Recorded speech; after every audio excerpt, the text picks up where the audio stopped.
Good evening అందరికి కూడా నమస్కారములు. భారతదేశంలో విపరీతంగా రేట్లు పెరిగిపోతున్నాయి. కారణం ఏంటంటే ఇన్ఫ్లేషన్ అంటారు, రిసెషన్ అంటారు, రకరకాలుగా చెప్తున్నారు. అంటే ప్రస్తుత పరిస్థితుల్లో మనిషికి 30-50% రేట్లు పెరిగిపోయాయి. ప్రతి అంశంలో టిఫిన్ కానీ, బస్ ఛార్జీలు కానీ, ఫ్లైట్ ఛార్జీలు కానీ, రైలు ఛార్జీలు పెంచలేదు. కానీ ఇవన్నీ కూడా చూస్తే సామాన్య మానవుడు జీవితం అనేది చాలా ప్రాబ్లంగా ఉంది. ఎందుకంటే సమాజంలో రకరకాలైనటువంటి ఈ యొక్క రేట్లు పెరుగుతూ ఉంటే అర్థం కాని పరిస్థితి.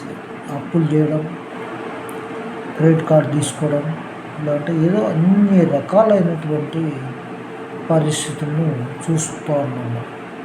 ముఖ్యంగా ఈ ప్రభుత్వము, కేంద్ర రాష్ట్ర ప్రభుత్వాలు, కేంద్రము లక్షల కోట్లు అప్పులు చేస్తుంది, స్టేట్ గవర్నమెంట్ కూడా అప్పులు చేస్తుంది. అంటే అప్పులు చేయకుండా జీవనం గడపలేదు అనేటువంటి అంశం. ఇక్కడ ముఖ్యంగా ప్రభుత్వాలు ఆదాయము, అప్పులు రెండు బ్యాలెన్స్ చేసుకుంటూ వెళ్ళాలి. మనిషి కూడా అంతే. అయితే ఆ విధంగా లేకుండా శక్తికి మించిన అప్పులు చేయడం ఈ రకరకాలైనటువంటి భారతదేశంలో జరుగుతూ ఉంది. ఇక ముఖ్యంగా కాక్రోచ్ జనతా పార్టీ అనేటువంటిది దేశంలో జరిగేటువంటి అవినీతి కానీ లేదా రకరకాలైన దాని మీద ఫైటింగ్ చేస్తున్నారు. ఈ ఫైటింగ్లో భాగంగా ప్రజలను ఐకమత్యం చేస్తూ ఈ యొక్క సామాన్య మానవుడికి ఏ విధంగా జరుగుతుందనేది విమర్శ వాళ్ళు చెప్పుకుంటూ ధర్నాలు, జంతర్ మంతర్, రకరకాలైనటువంటి పాలసీల్లో వాళ్ళు వెళ్తూ ఉన్నారు. దానికి తోడు మోడీ అండ్ షా వీళ్ళు దీన్ని అంచడానికి ఎన్నో రకాలైన ప్రయత్నాలు చేశారు. కానీ తప్పని పరిస్థితిలో విద్యాశాఖ మంత్రి రిజైన్ చేయాల్సిన అవసరం ఏర్పడింది. ఆయన చేడు, చాలా మంచివాడు, రకరకాలైనటువంటి బీజేపీ వ్యాఖ్యలు. ఎందుకంటే బీజేపీకి వాళ్ళు మూడోసారి గెలవడం, రకరకాల ప్రాంతీయ పార్టీలను కూడా సపోర్ట్ చేయడం, ముఖ్యంగా చంద్రబాబు నాయుడు సపోర్ట్ చేయడంతో ఆ పార్టీ అధికారం చలాయిస్తూ ఉంది. ఇక చంద్రబాబు నాయుడుకి ఏం చేశారు అంటే నిన్న మనం గమనిస్తే భోగారం ఎయిర్పోర్ట్ రకరకాలైనటువంటి అభివృద్ధి కార్యక్రమాలు చేస్తామని చెప్పి మోడీ గారు చెప్పుకుంటూ, అదేవిధంగా టీడీపీ వాళ్ళకు కొన్ని పోస్టులు ఇవ్వడం మినిస్టర్లుగా వాళ్ళు ప్రస్తుతం పనిచేస్తున్నారు. ఇక తెలంగాణ విషయానికి వస్తే తెలంగాణలో రేవంత్ రెడ్డి గారు చంద్రబాబు నాయుడు అడుగుజాడల్లోనే వెళ్తూ ఎవరితో కూడా డిస్ప్యూట్ పెట్టుకోకుండా ప్రోటోకాల్ను పాటిస్తూ పరిపాలనను ఒక సామాన్యుడు పరిపాలిస్తుందని ప్రజల్లో తీసుకెళ్తూ ఒక మోడీని కానీ prime minister of India is supreme అనుకొని వాళ్ళు ఆయన వచ్చినప్పుడు ప్రోటోకాల్ని పాటిస్తూ చేస్తున్నాడు. ఎందుకంటే ఒక సామాన్యుడు ముఖ్యమంత్రి అయితే ఏ విధంగా ఉంటుంది, అదేవిధంగా రూల్స్ని ఫాలో అయినప్పుడు రూల్స్ని, ఎందుకంటే బుక్లో ఏది ఉంటుందో రూల్ ఆఫ్ లాను మెయింటైన్ చేసినప్పుడు చేయాల్సిన ధర్మం కూడా ఉంటుంది. ఎందుకంటే ఇది కేసీఆర్ గారు పూర్తిగా విస్మరించాడు. నేనే కింగ్, నా దగ్గర డబ్బులు ఉన్నాయని, అదేవిధంగా నేనే ప్రధానమంత్రి పోటీని, ఎవరైతే ప్రధానమంత్రి మోడీ గారు ఉన్నారో మోడీ కంటే నేనే చాలా మేధావినని కుటుంబ పరిపాలన చేస్తూ చిన్న చిన్న విషయాలను కూడా పోలీసులను అడ్డం పెట్టుకొని రకరకాలుగా చేశారు. ఈరోజు ఆ పరిస్థితి లేదు. ఎందుకు లేదంటే ఒక ఉదాహరణగా మనం చెప్తాం. ఆ రూల్స్ను వైలేషన్ చేసి కేటీఆర్ గారు ఏదైతే డబ్బులను చెల్లించాడో అయినా కూడా సామాన్యుడికి ఏ న్యాయం ఉందో అదే పద్ధతిలో రేవంత్ రెడ్డి గారు హోంమంత్రి కాబట్టి, విద్యాశాఖ హోంమంత్రి కాబట్టి ఆయన ఒకటే మాట చెప్పాడు. చట్టం ఏ విధంగా ఉంటుందో స్టాట్యూట్ వేసిన తర్వాత ఏ విధంగా చేస్తారో అదే విధంగా చేయమని చెప్పాడు. మనం జనరల్గా తెలుసుకుంటే అరెస్ట్ అనేది మ్యాండటరీ కాదు అనేది రేవంత్ రెడ్డి గారు చెప్పారు. అరెస్ట్తో కూడినటువంటిది కేసీఆర్ ఏంటంటే ఎవరు ఎక్కువ మాట్లాడితే వాళ్ళని అరెస్ట్ చేసి లోపలేయాలి అది. కానీ రేవంత్ రెడ్డి గారు అరెస్ట్ అనేది మ్యాండటరీ కాదు, ప్రజల యొక్క ఆస్తులను కాపాడాలని హైడ్రాన్ ఇచ్చాడు.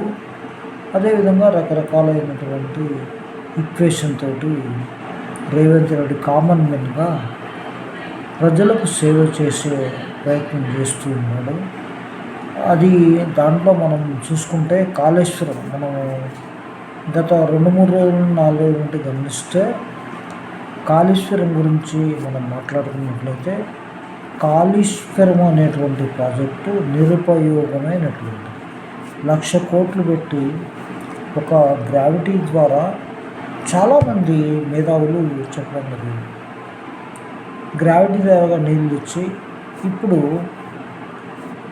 ఇదంతా కూడా ఏదో బ్రహ్మాండమైనటువంటి కాళేశ్వరాన్ని మేము కట్టామని వాళ్ళు ఏదో ఎలక్షన్లో చెప్పుకోవడం జరిగింది. కానీ అది కూలిపోవడం వల్ల, అదేవిధంగా ఇప్పుడు ప్రజల్లోకి వెళ్ళి నీళ్లను తోడి ఈ యొక్క పొలాలకు ఇవ్వాలని చెప్పి వాళ్ళు అడగడం వల్ల కొంత వెయిట్ చేసినటువంటి ఈ ప్రభుత్వం ఆటోమేటిక్గా వర్షాలు పడడం ఇప్పుడు ఎట్లుంటుందంటే కింది నుంచి పైకి నీళ్ళు తెచ్చి పైనుంచి పైకి తీసుకొచ్చి మారడం, రకరకాలైనటువంటి ఈక్వేషన్తో నీళ్ళు పంపడానికి. ముఖ్యంగా చెప్తే బీఆర్ఎస్ ఆయన ఫామ్ హౌస్కి పోవడానికి ఒక సొరంగాన్ని తవ్వుకొని దాని ద్వారా పోతుంది. వీళ్ళందరికీ కూడా ఫామ్ హౌస్. కేసీఆర్ అనేటువంటి వ్యక్తి తన కొడుకు కానీ, అల్లుడు కానీ, కూతురు కానీ ఈరోజు కవిత గారు మాట్లాడుతూ బీఆర్ఎస్ అనేటువంటిది చాలా రూల్ ఆఫ్ లాను మెయింటైన్ చేయలేదని రకరకాలుగా చెప్తున్నారు. ఇది ఆయనే తెలంగాణలో పంపి ఆ విధంగా చేస్తున్నారు అనేది కూడా డౌట్.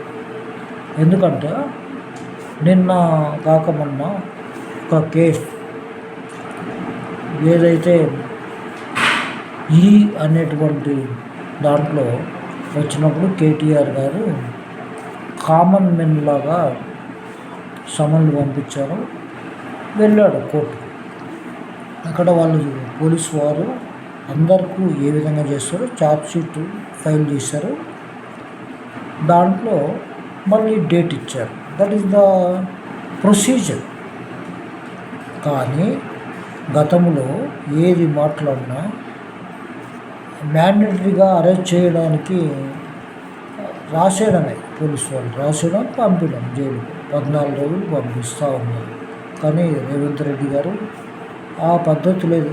మ్యాండేటరీ కాదు జైలు శిక్ష అనేది. సిబిఐ కానీ లేదా ఏసీబీ కానీ ఇంకా రకరకాలైనటువంటి స్పాట్లో జరిగితే జైలుకు పంపించడం అనేది సర్వసాధారణం. కానీ దీన్ని కేసీఆర్ గారు ఒక గుత్తాధిపత్యంతో చలాయించాడు 10 సంవత్సరాలు.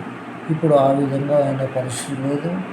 కాబట్టి ఈ గవర్నమెంట్కు వీళ్ళ దగ్గర డబ్బులు లేనప్పటికీ అప్పులు తెచ్చి అంతో ఇంతో కాస్తో కూస్తో ప్రజలకు సేవ చేసే ప్రయత్నం ఉంటుంది. దాదాపుగా 50% టైం అయిపోయింది. ఇంకా మనకు చాలా దగ్గర ఉంది. ఇంకా దీంట్లో కాంగ్రెస్లో ప్రతివారు లీడరు. ఎందుకంటే కాంగ్రెస్ పార్టీ అనేది ప్రతి వారికి స్వేచ్ఛ ఇస్తుంది, మాట్లాడే హక్కు ఇస్తుంది. అదేవిధంగా ఇప్పుడు మనకు రాబోయేది ఒక ఎమ్మెల్సీ ఎలక్షన్స్ ఉన్నాయి. అది ఎవరిని నిలపాలి అనేది కూడా కసరత్తు జరిగింది. ముఖ్యంగా రేవంత్ రెడ్డి గారి యొక్క పరిపాలన బాగుందా బాగలేదా అనే అంశాన్ని మనం మాట్లాడుకుంటే ఉన్న దాంట్లో బెటర్ అని చెప్పచ్చు. అదేవిధంగా ఆయన నీటిపారుదల కానీ, అదేవిధంగా పెన్షన్స్ ఇవ్వడంలో కానీ, అదేవిధంగా రకరకాలైనటువంటి ఎన్నో ప్రాబ్లమ్స్ను ఫేస్ చేస్తున్నాడు. అంతకు మనీ లేనివాడు ఎందుకు పనికిరాడని చెప్పినట్లు ఇప్పుడు ఇన్ఫ్లేషను రకరకాలైనటువంటి అప్పులు తీసుకొచ్చైనా ప్రజల యొక్క సమస్యను తీర్చాలని ఒక ప్రయత్నం చేస్తున్నాడు.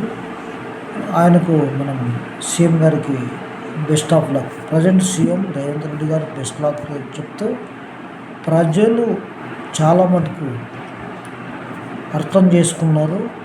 కాబట్టి ఇక్కడ రాబోయే కాలంలో జిహెచ్ఎంసీ ఎలక్షన్ కానీ, ఎమ్మెల్సీ కానీ, గ్రాడ్యుయేట్ సెలక్షన్స్ కానీ, ఇంకా రాబోయేది సార్వత్రిక ఎన్నికలు. ఇవన్నీ దృష్టిలో పెట్టుకొని రేవంత్ గారు స్టెప్ వేస్తున్నారు. ఎవరి మీద కక్ష సాధించకుండా, ఎవరిని జైలు పంపించకుండా, మనీ ఎవరైతే లంచాలు తిన్నారో,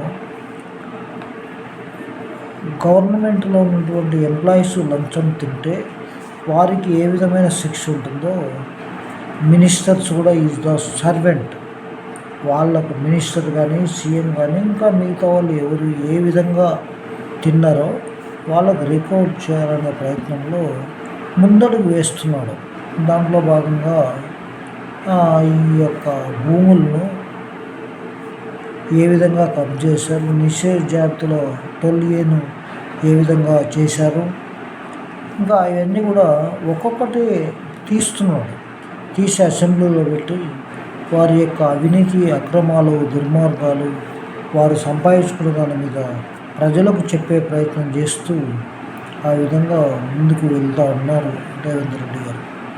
ఇక ఇక్కడ తీన్మార్మల్ ఆయనది ఒక పార్టీ, ఇంకా మిగతా వాళ్ళు రకరకాలుగా బీసీ నినాదంతో ఇంకొక పార్టీ, ఎన్ని రకాల పార్టీలు పెట్టినా కేసీఆర్ లాంటి, హరీష్ రావు లాంటి వాళ్ళు ఎక్స్పైర్డ్ డేట్ అయిపోయింది, టైం అయిపోయింది, 10 సంవత్సరాలతో వాళ్ళు వెళ్ళిపోక తప్పదు. అంటే కాంగ్రెస్ కంటిన్యూగా 10, 20 ఏళ్ళు, 30 ఏళ్ళు పెడుతుంటే ఫస్ట్ టర్మ్, సెకండ్ టర్మ్ పరిపాలించే అవకాశాలు మెండుగా కనిపిస్తూ ఉన్నాయి. కాబట్టి ఈ యొక్క ప్రభుత్వము పారదర్శకంగా పనిచేస్తుందని, ప్రజలకు కావాల్సినటువంటి అవసరాలన్నీ తీరుస్తుందని, అదేవిధంగా రైతులకు కావాల్సినటువంటి నీళ్లు ప్రతి ఎకరాకు ఇస్తారని మనం ఆశిస్తూ ఈ వీడియో చేయడం జరుగుతుంది. నా పేరు వై చెన్నకేశ్వరరెడ్డి, ఒక సామాజిక కార్యక్రమం. Thank you very much.